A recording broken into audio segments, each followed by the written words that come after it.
So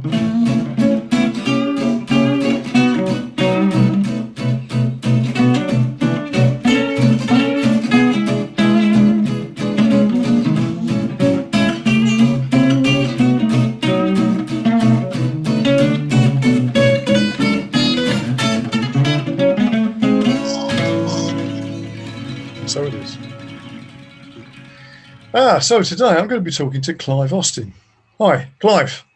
Hi, right, Vic. Yeah, I'm good. I'm good, thank you. Nice to be chatting to you. So, look, traditional first question is, what do you do? I'm a recording and live sound engineer and a music promoter. Cool. You might have to speak up a little bit because you seem very quiet all of a sudden. Right. Yeah, so I organise a lot of events and live music, and I do a lot of sort of creative stuff related to work, I suppose, really. Yeah, cool, good. So I'm going to take you back to, because I always like to sort of go back to the sort of beginning when you sort of go like, I like music or whatever it is. Yeah. So what's your sort of early sort of recollections about being interested in music or whatever? Did you find it was sort of, was it an early thing or something you drifted into later? Well,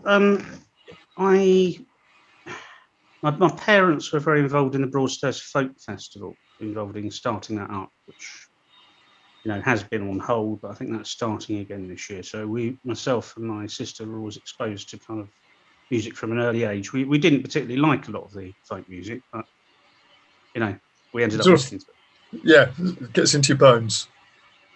Yeah, and then we came home from school one day, and suddenly there were extra channels on the television. It was rediffusion.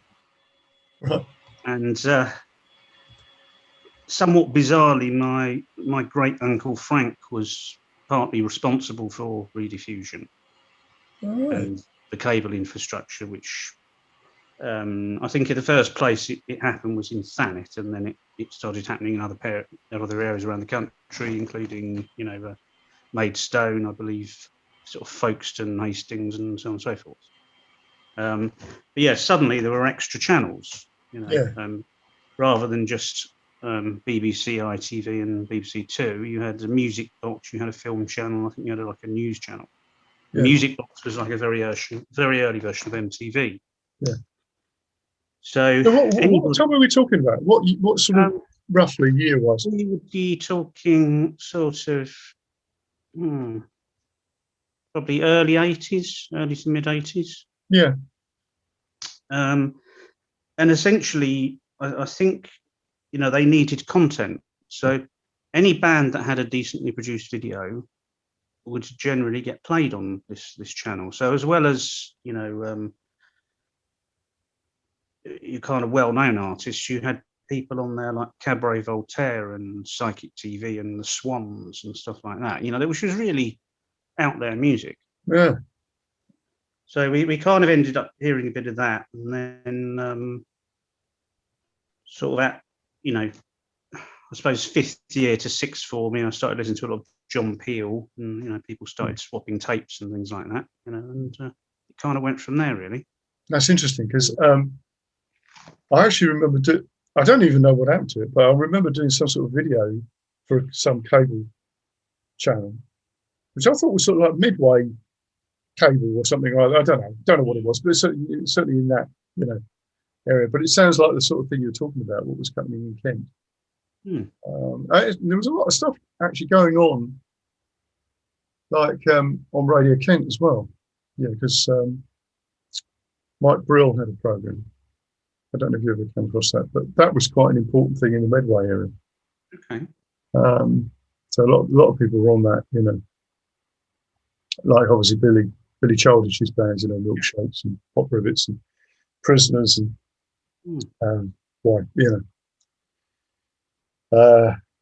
Jim Riley's bands and stuff, so there was a lot of stuff going on, wasn't there, actually, at that time? Yeah. Absolutely, but I think it sort of, certainly through the Peel show as well, it's very easy to access lots of interesting independent music, and I was also into you know, I suppose stuff like The Cure, but also then you started hearing these American bands like the Pixies and Sonic Youth and all that kind of stuff, you know. And I sort of formed a band at school, and then I think the first gig we played, we filled the venue, and we were doing our own stuff. We didn't have a PA system.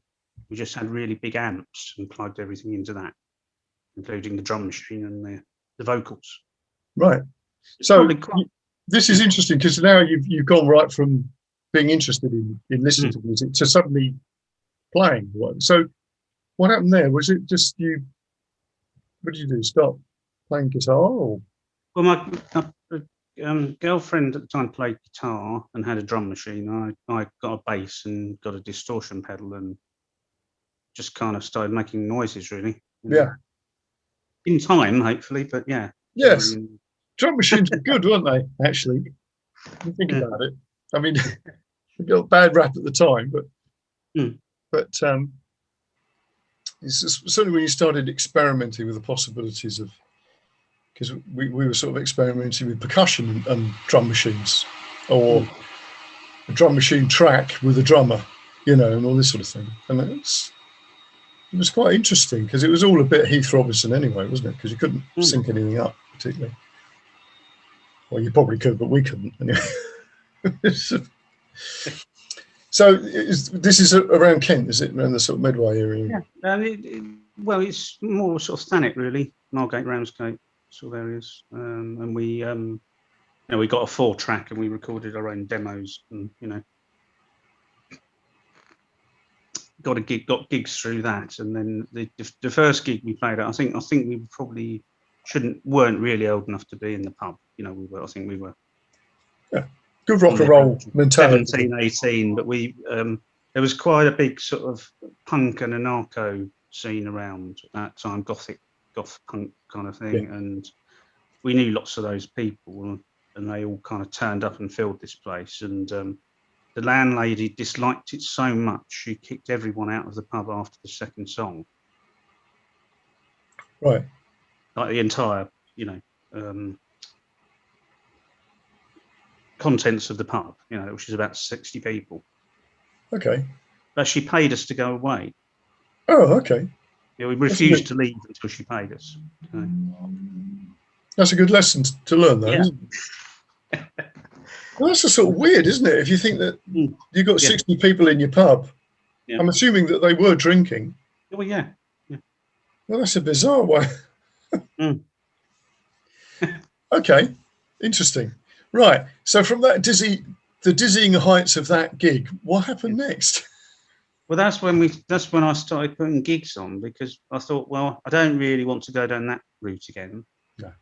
So we kind of found little basement venues and things like that, and I think we sort of hired them, and then we had to write to other bands, because you know, unless you could get a phone number for somebody, you used to get a PO box address, and you used to send them a letter, and then hopefully they would give you a ring on your landline or something. Right. So this is a good different sort of approach, isn't it? There were a lot of those little venues about, though, weren't there, at the time? Yeah. It's mainly sort of Margate, and we did later progress on to doing stuff at the Broadstairs Pavilion, which was quite a bit bigger. Yeah. And then I, you know, sort of kind of after uni and at the same time as being at uni, but back in the holidays, and I sort of met up with some other like-minded people, and we formed a sort of collective of DJs and musicians, and we started putting on a lot of events, actually. Yeah, that's really interesting. Different places in Kent. You know. So do you think that's directly related to the fact that you were watching your parents putting like folk things on, and because in a way it is sort of different. It's sort of there is a similar vibe to the. I know music's not the same, but it's not mainstream, is it? If you see what I mean. No, I mean, as I say, when we first started, we didn't even know what a PA system was, and that came a bit later. Right. When someone said, "Oh, we know someone that's got a PA system," you know, might make it a bit easier to do a gig. You didn't have to have such large amps then, you know. Yeah, that's right. Yeah.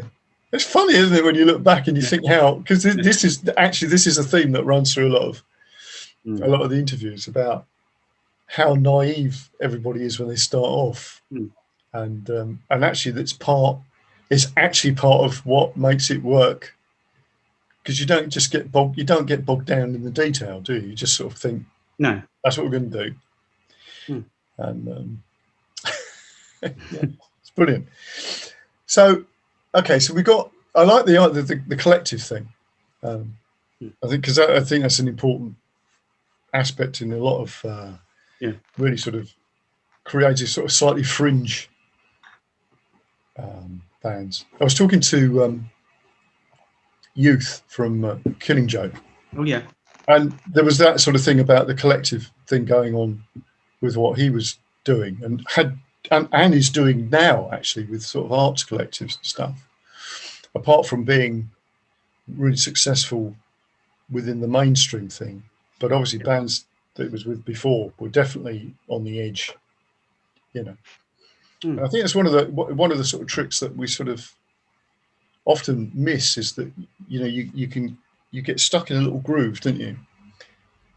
But if you sort of think out slightly outside the box there, like you're saying about getting DJs, as well as, you know, it really creates some sort of momentum. yeah. Cool. So, okay, so we got this thing happening, and did you start to sort of see that as a way of, because you said you went to college, but what did you do? But I did an English and fine art degree. Right. Okay. So there's another sort of collective of people there, isn't there, within what you're doing, that probably is interested in the sort of things that you're doing artistically. Yeah, I mean, I was involved in putting on stuff when I was down at university in Exeter as well, and, you know, worked with you know, some people who've become quite well known now, and also Like who? Tom York and Simon Shackleton. He's more on the electronic side. I mean, Tom was in, you know, the first incarnation of Radiohead at the time, but he was on the same course as me, so we ended up doing a few things with his sort of more acoustic stuff. Yeah. You know, benefit gigs and stuff like that. And also did some gigs with the guy that runs the Cavern Club in Exeter now, which is quite a long-running independent venue.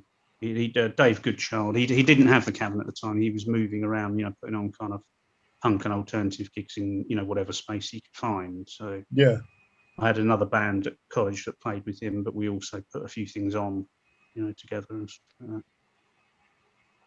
that. So what do you think is your sort of, is that the sort of driver for doing that's really motivating you? Because to deal with the gig that you had spoke about at the beginning, where that stuns me, actually, because my point about when I talk to kids about getting gigs, it's that idea, it's bums on seats. You know, if you get a load of people in there, it doesn't really matter so much if they don't like your music. But in that sort of goes against the sort of thing that's the normal way that venues obviously operate, well, normally. So I think it depends what you're putting on. Obviously, must be something in that.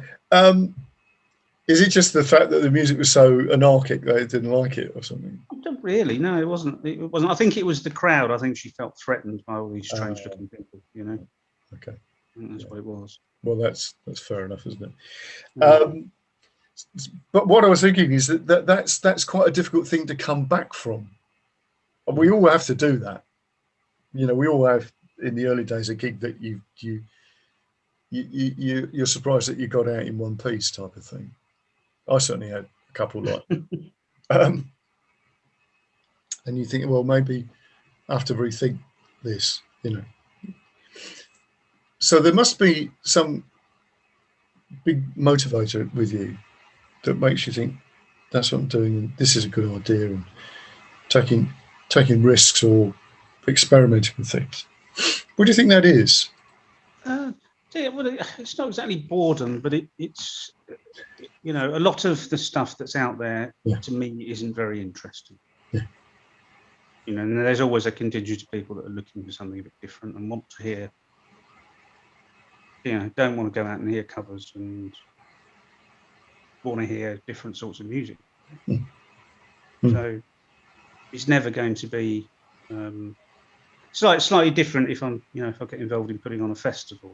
You know, that's a much bigger event, and people who wouldn't normally go and see certain sorts of music go and see it, and hopefully a surprise. But I mean, the general day-to-day, you know, monthly events and stuff like that, which obviously are, you know, few and far between at the moment because of what's been going on over the last year and a half. It's still a, you know, a kind of specialist audience, you know. Yeah. And I think it's always going to be like that, you know. Oh yeah. I mean, potentially, but again, it's like this idea. If you're very sort of creative, you're either on the margins or hovering around the margins, or you're inside but drawing stuff in from the margins. Meaning, like, obviously, the obvious example of that is somebody like Bowie, but you could even say, you know, Radiohead is a good example. That they could be taking ideas that are very outside of the norm and being able to put them across in such a way that they're more mainstream, for want of a better word. I think that is the thing, isn't it? I mean, for a lot of people, certainly like the bands I was involved in earlier on, were definitely in that sort of frame where you were always looking for something that could change, you know, motivate what you're doing. And you could never get that from what was going on mainstream.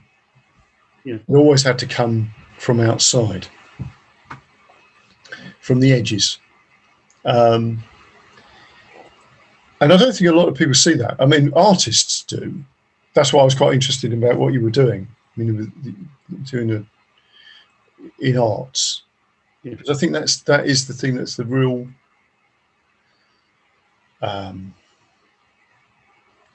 Yeah, there's an important thread here that, because I came to music via art. I didn't come from music. You know, I was already arty, and I just picked up a guitar.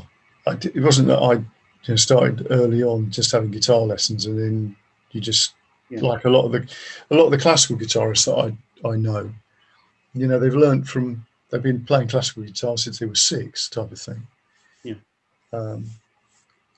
Even to the point that they didn't even have to make it. Well, not they didn't have to make a decision to become a classical guitar player, but it was evident that that was a skill they had before they realised they had it. You sort of know. Yeah. But for a lot of people, particularly, I would say, a lot of contemporary guitarists, well, contemporary with me, guitarists, and before that, they were coming in from art. You know, Beck and Page and all the rest of it. And I think that colours how the music is. This is my take on it. You might disagree with me, but I think it colours how music is thought about. It's thought about as an art form instead of it being just. I don't know. Music is an art form, but you know what I'm saying. It's a different sort of perspective. Yeah, I mean, I still, you know, I've ended up doing a lot of the, you know, kind of graphic design stuff, and I'm, you know, I still paint and obviously write lyrics, and I've done quite a lot of video production. But yes, I mean, in terms of actually playing instruments, I mean, I also do kind of quite a lot of electronic production as well as, you know, play bass and guitar. But my approach to bass and guitar it's kind of untutored. Yeah. I'm more interested in the relationship between different tones and noises than I am in Well, that's exactly what I'm getting at. play a specific chord Yeah. in a certain way. Exactly. That's exactly what I'm getting at. You're coming at it from an artistic, it's left field to music. And interestingly, I think that is the thing that sticks out amongst really great players. It is that type of perspective that it's not about you're playing a such and such a scale or whatever. Yeah. It's about what this sound is doing, or the relationship to that, to what the bass is doing to the keys and keyboards, and what the drums is doing to the percussion and all the rest of it, without it actually being that formalized. And because, as you know, I'm involved in a lot of education stuff, and that's always one of the things that you look at the way that education works, and it's a bit like, that stuff isn't covered, but you can't. It's difficult to do it because it's a bit like saying to somebody, "Well, now listen to that, and what's it make you feel?" It's actually really difficult to do as a you know what I mean, in a tutoring situation. Yeah.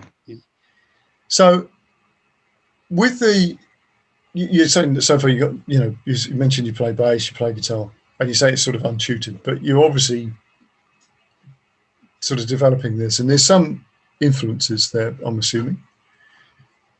What are they? What are the sort of influences? Or musical influences? Yeah. Could be anything, couldn't it? So. Well, just say with the guitar stuff, it's sort of like Wire, The Fall, Big Black, Shellac, Sonic Youth, Husker Du, Black Flag, the Fugazi, it's The Cure as well to a certain extent, Joy Division, that sort of stuff. Yeah.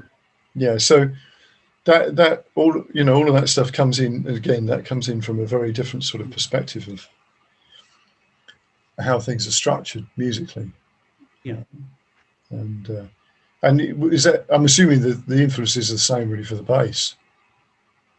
Yeah. So when you get to that sort of point, I'm assuming that when you were doing the art degree, was your sort of perspective that you were just going to do something artistic? Well, that sounds a bit of a naff thing to say, but you know what I mean. When you came out at the other end of that, what was your perspective on what you were going to do? Well, I didn't really see any difference between any of it. Whether you're putting on an event or recording some music or doing some writing or making a video or a painting. I don't really see there's a huge difference in it. Well, there probably isn't. But I'm trying to get this sort of idea of the trajectory with your thinking, what you're doing. So what would you say then is the big thing that sort of consolidates what you're doing? Where you sort of go like, "Oh, this is working," or would you say that's never happened?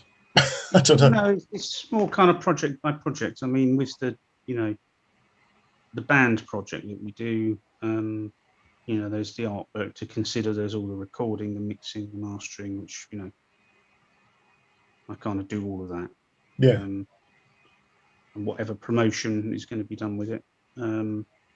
With putting on a large event like a festival with multiple different acts, it's great to be able to have the freedom, within obviously certain constraints to put on what you want,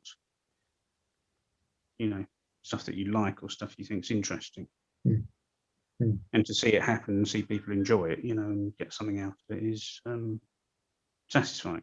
Yeah. Or was, when I was able to do it, Well, it will happen at some point. Well, yeah, perhaps. Yeah. I don't know. Yeah. So I'm interested in how you're developing this, because obviously, as I say, with the sort of the earlier bands I was involved in, it was all a case of that sort of punk mentality of you do it all yourself, basically. So I'm actually always interested in people who've done this sort of thing and then, develop that outside of it. So when did you said it was more of a project by project thing. Was there actually a point where you sort of looked at it and thought, yeah, this is what I do? Well, I mean, I worked for a number of different record labels from sort of 87 through to, Okay. you know. So how did that start? Well, a band that I was doing a few gigs with got involved in a new label startup in London and asked me if I wanted to apply for this role where. So I ended up doing that for a couple of years. Then I met other people involved in different labels, and we put out various compilations, kind of dub stuff, electronica. Okay, so what sort of labels? Because this sounds interesting. What sort of labels? Well, the one that I initially was involved in was called M21, and that was like it was funded by venture capitalists, I think. Yeah. But venture capitalists, and it didn't last very long. But I met some interesting people through doing it, and one of the compilations I put together for it was we managed to get distribution via SRD, sub record distributors, and I sort of met Ian Ballard, who runs Damaged Goods, which is Billy Childish's label, and also a friend of his, Nick, who ran a kind of UK dub label, and so other releases kind of went through there, and I've still got a couple of my own label imprints, but since it's been pretty difficult to shift physical copies of stuff, I haven't really. I've put stuff out, but I don't take it that seriously, really. Yeah, that's an interesting. We'll come across that thing about how that's changed. So if you've got a lot of obviously stuff that you're doing with mastering things. So when did you get your studio? Well, I've always had a home studio. I had one. Right. So when you say always, when are we talking about? Well, 1986. Right. So this is literally something in. Well, it's this pretty room in a house, soundproofed or not soundproofed. Well, it used to be, but I've got a commercial premises now, which I've had for about 13 years, which, again, we may be looking to move that somewhere else at some point in the near future. I'm not quite sure at the moment. Yeah, a lot of that's to do with what's been going on with music generally, whether people can still afford to do stuff or want stuff done. But also, a lot of commercial premises that have been used for these kind of activities are all being converted into accommodation now. So I think it's going to be more and more difficult to find the places to have studios and rehearsal places and small gig venues. Yeah, this is interesting. Because there's a lot of stuff going on. Yeah. That well, obviously you're aware of them, but a lot of people aren't aware of the type of ripple effect that's happening with things. Yeah. And I've been sort of thinking about this because obviously, from my point, a lot of stuff's coming in from the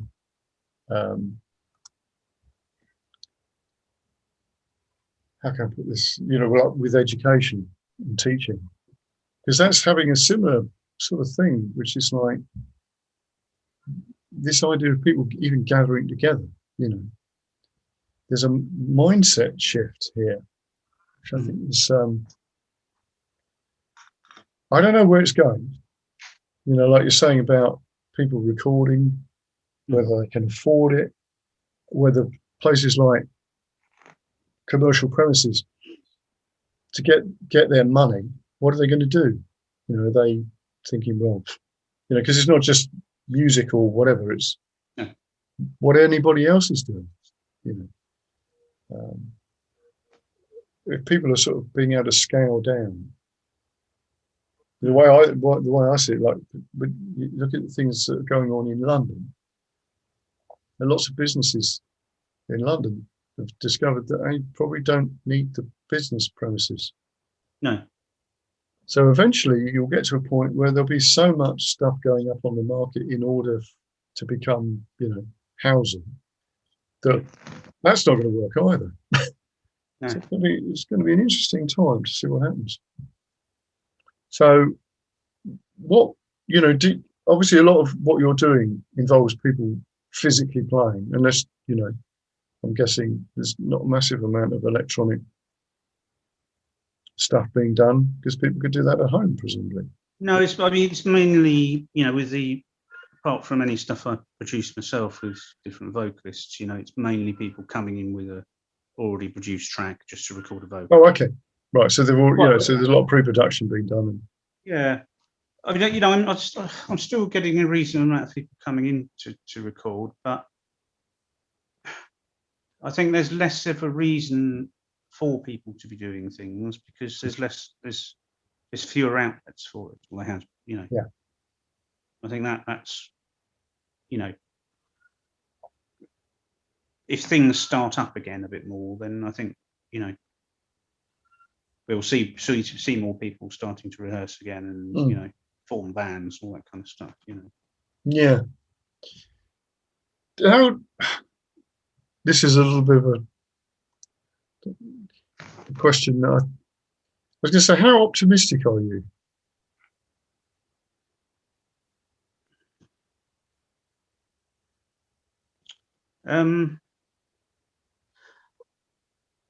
I've kept in touch with as many artists as I can over the last, since March last year.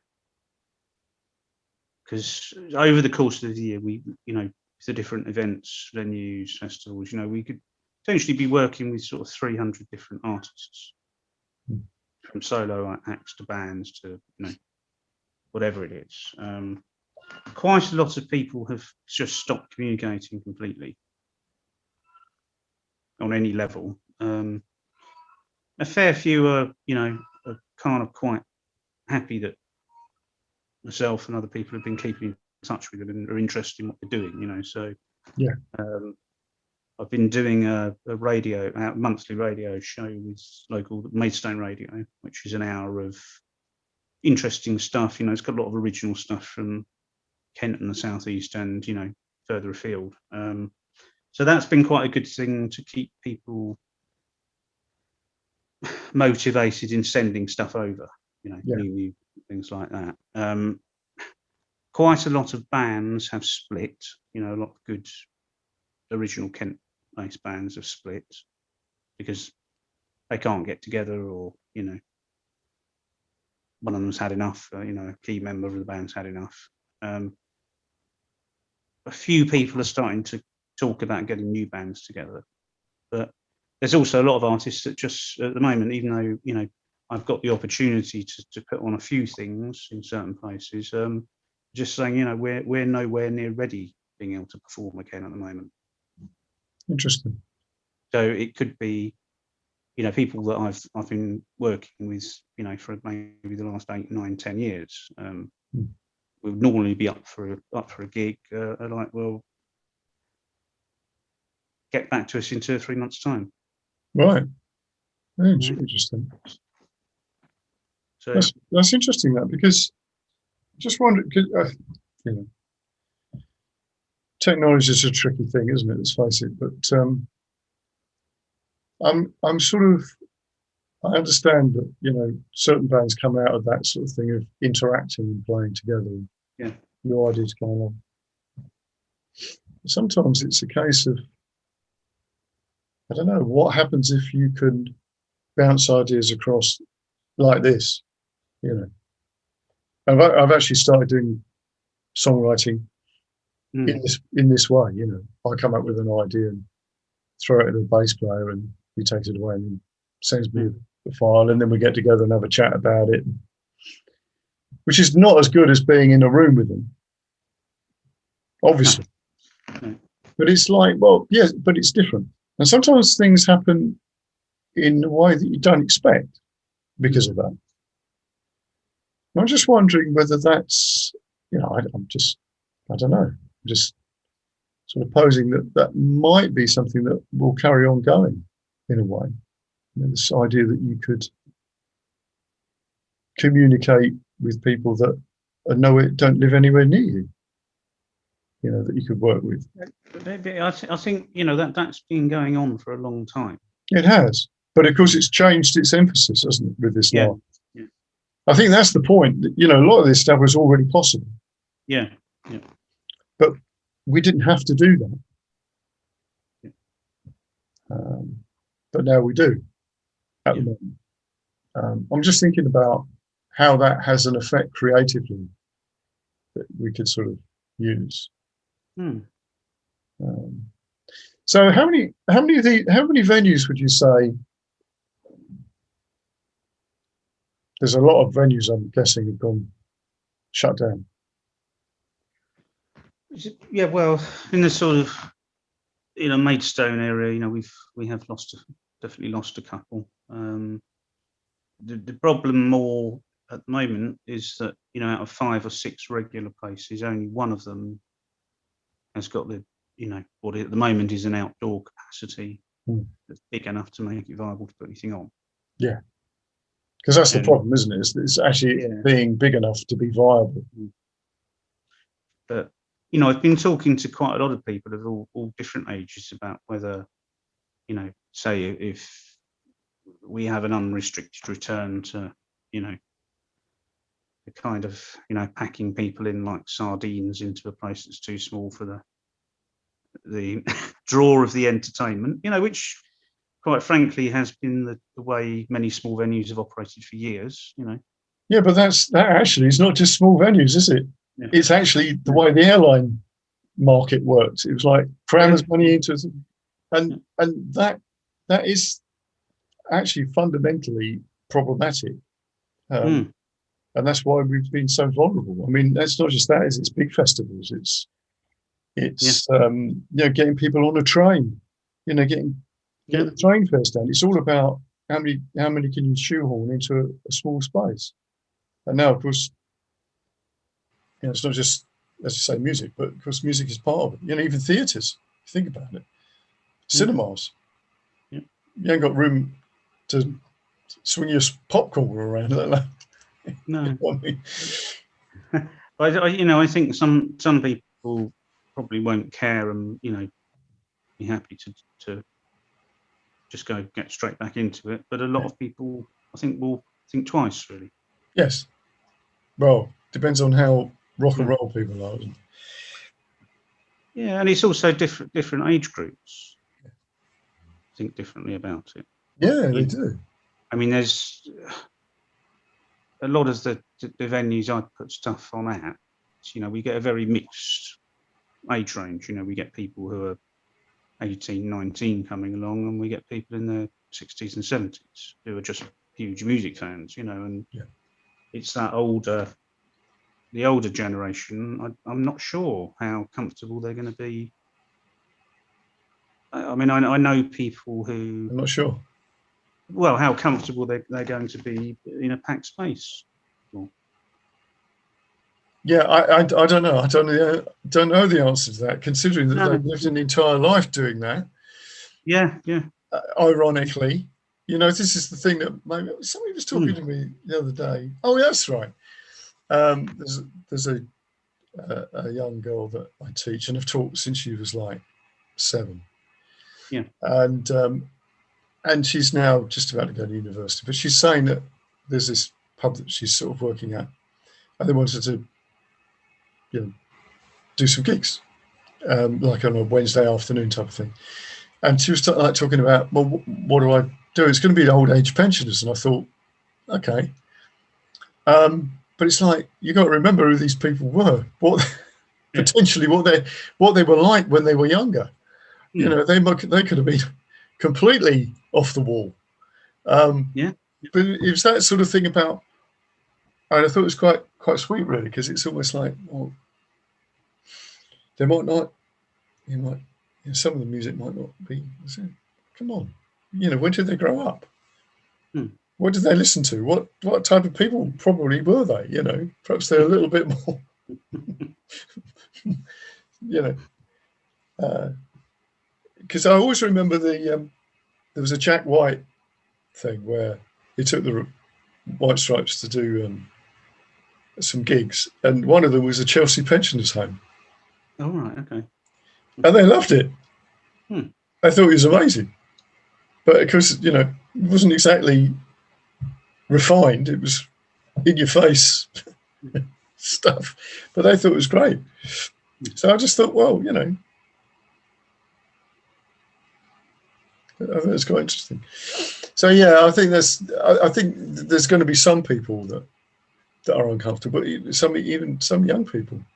Yes. In actual fact, there's the thing that really concerns me about this, and this has been a problem before, but is now exacerbated by what's happening, is the anxiety that young kids, you know, teenagers and all this, especially men, actually, young guys, sort of depression and all the rest of it. It's like that's like an epidemic. So I don't know. I find that very troubling, actually. Yeah, I mean, it does seem to be an increasing phenomenon, doesn't it? It does, and in a way, you know, that was one of the things I always thought about music. That was the antidote. Yeah, it was a case of young guys getting an identity. Because that was the big motivator for a lot of people playing musical instruments. Might have been yours, you know, certainly with mine.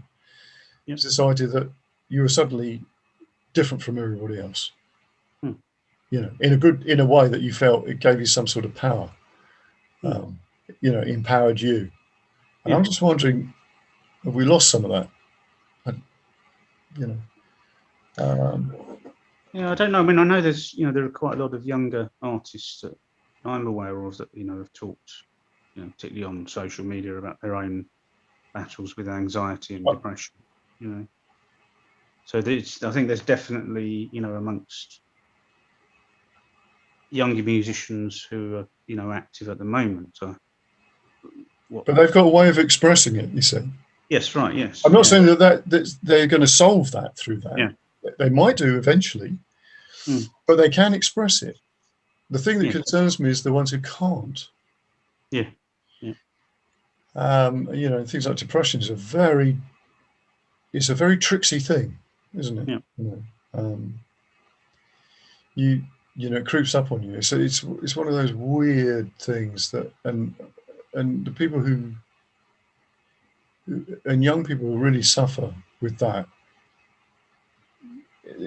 Okay, this is such a tricky subject. I'm obviously only expressing this from what I've experienced and seen with people. But when you get older, I know things like depression is bad enough, but sometimes you've got a bit of life experience that can give you something that gives you some sort of leverage. Not always, but often. But when you're younger, you haven't even started, have you? You know, your life hasn't really started out. No. And you've already got that. And and I've always thought that things like music and art gave something to people that could be a tool.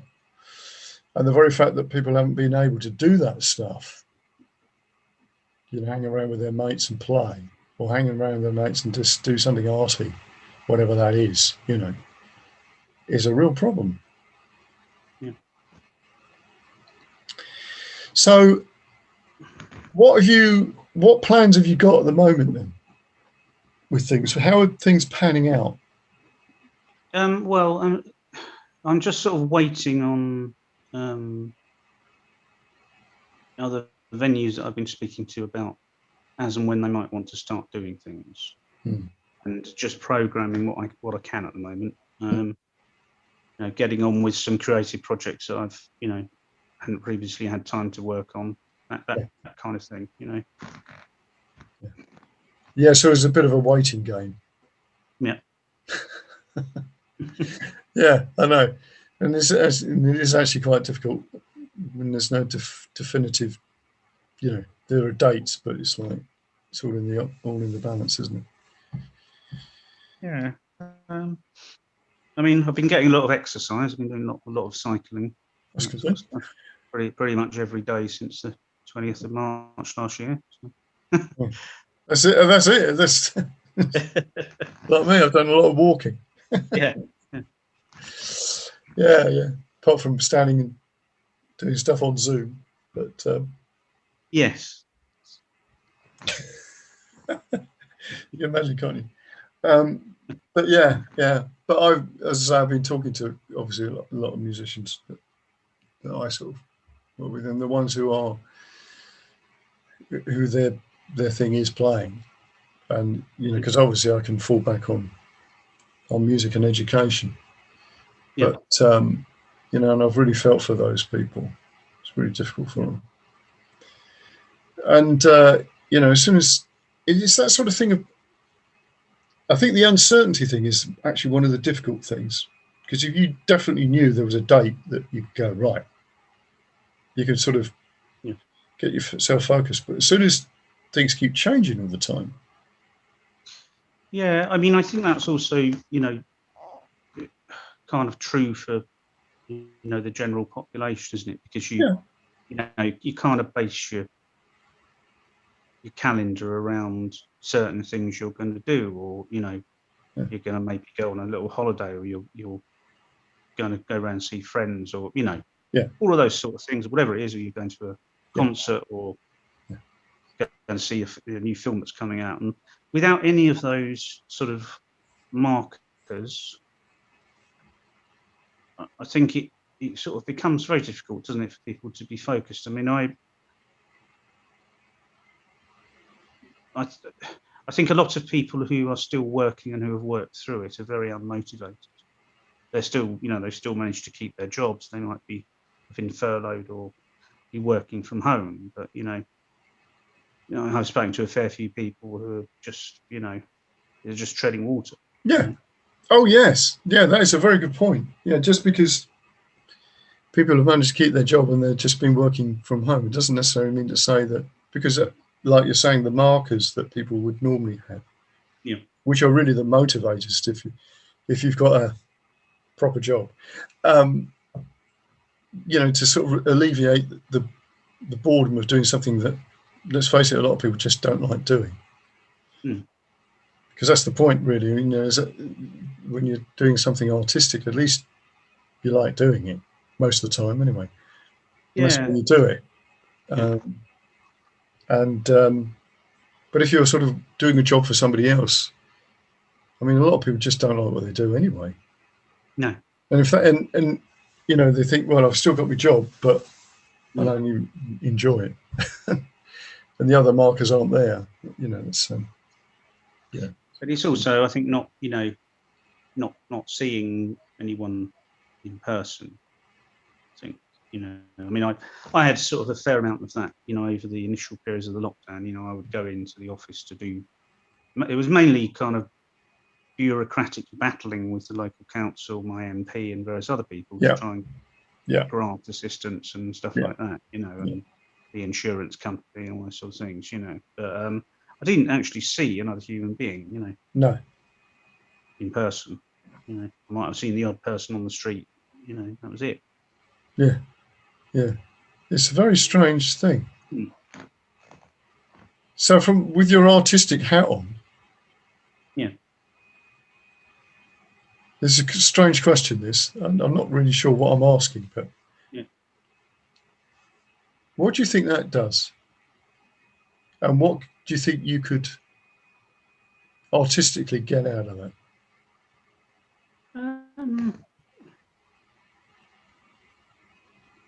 I mean, I've written quite a lot of, I've written a fair amount of lyrics over the last year, I mean, I don't tend to write the music and the lyrics don't kind of have any connection until they're kind of bolted together. Yeah.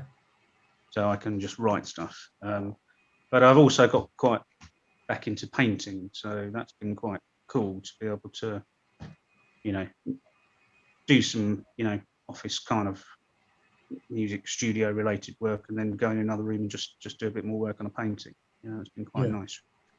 Yeah. Because you don't need anybody else, you know, other than it's nice to get an opinion on whether people like it or not. But you know, you don't need other people there to be involved in that sort of thing. You know?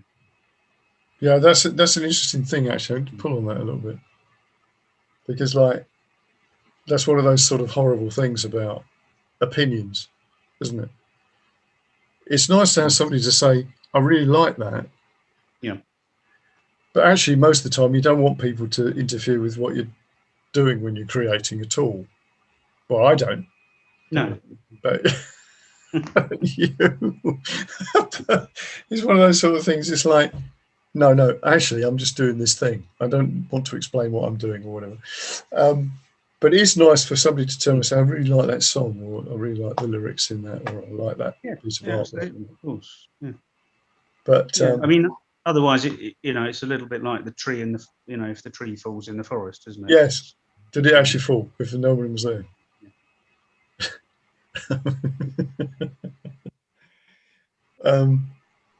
Yeah.